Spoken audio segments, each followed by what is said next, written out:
Corona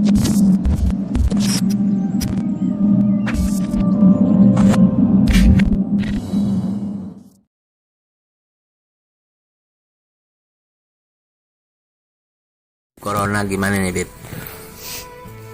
Corona nggak boleh terawih, nggak boleh tadarus, gimana nih? Itu ada dua pendapat. Ada ulama-ulama zahir, yakni min ahli zawahir, ada min ahli bawatin. Kalau ulama zahir itu berpatokan kepada kaidah usul fikih, yakni darul mafasid muqaddam ala jalbil masalih, yakni mencegah mudarat, mencegah sesuatu yang berbahaya, sesuatu keburukan itu lebih didahulukan daripada menyebarkan kebaikan. Majelis taklim, sholat tarawih di masjid itu suatu kebaikan, bahkan suatu amalan sunnah.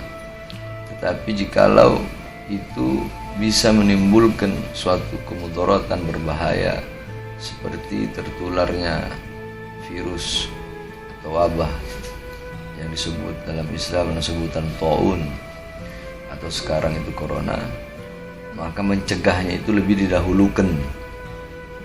Nah, jadi tidak apa-apa selama kedokteran telah memberikan yakni telah memberikan peringatan bahwasanya di daerah ini wabahnya udah tersebar sekian sehingga tidak boleh berkumpul.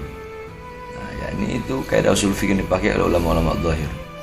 Maka ya jangan sampai gara-gara satu yang membocorkan perahu semua tenggelam. Emang kebaikan, tapi jangan juga terlalu lebay sampai masjid ditutup, sampai ini majelis taklim dilarang, itu juga terlalu berlebihan.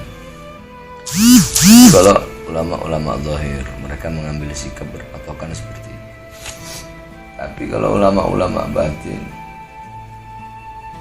yakni corona ini atau taun itu makhluk ciptaan Allah. Yang menciptakan dia itu Allah. Yang memegang kekuasaan atas dia Allah. Yang memiliki kekuasaan atas siapa yang Allah pilih untuk dikenai olehnya atau yang tidak dikenai olehnya itu Allah. Taun itu atau corona Allah yang menciptakannya. Andaikan pun itu ciptaan manusia, pasti ada makhluk-makhluk ciptaan Allah yang diikut sertakan di dalam penciptaan virus itu. Sehingga yang memiliki kekuasaan sepenuhnya itu Allah. Ciptaan Allah. Yang memiliki kekuasaan atasnya Allah. Yang menghidupkannya Allah, yang mematikan virus itu pun Allah. Yang memiliki kehendak untuk memilih siapa yang bakal kena virus itu dan siapa yang enggak, Allah. Satu-satunya cara ya kembali kepada Allah. Dengan apa? Dengan ibadah, dengan taat, dengan patuh, dengan tunduk kepada Allah Subhanahu wa taala. Dengan menghidupkan masjid-masjidnya Allah Subhanahu wa taala dengan zikir.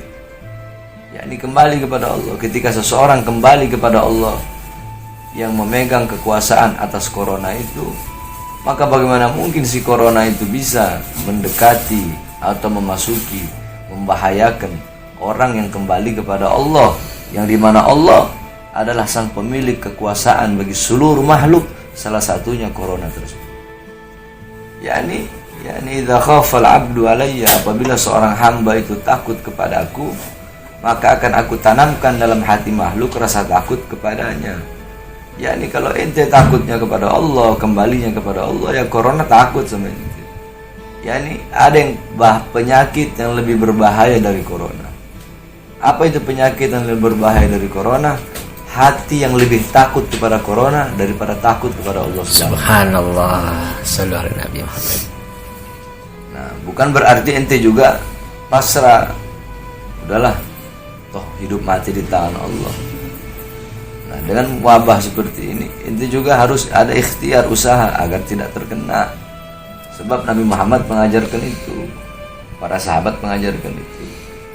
Bagaimana caranya? Ikhtiarnya dengan masker itu ikhtiar, dengan wudhu, menjaga kebersihan itu ikhtiar. Tapi jangan sampai corona menjadikan ente sebagai orang yang suudzon, prasangka buruk sama orang. Wah, ini dia kena corona, anak nggak mau dekati, nggak boleh. Jangan sampai corona menjadikan ente jauh dari masjid, jauh dari musola, jauh dari majelis taklim, jauh dari majelis zikir, jauh dari taat, jauh dari patuh, jauh dari sholat, jauh dari menyambung tali silaturahmi, jauh daripada membaca Al-Quran, jauh daripada takwa, jauh daripada musafahah atau bersalaman tangan.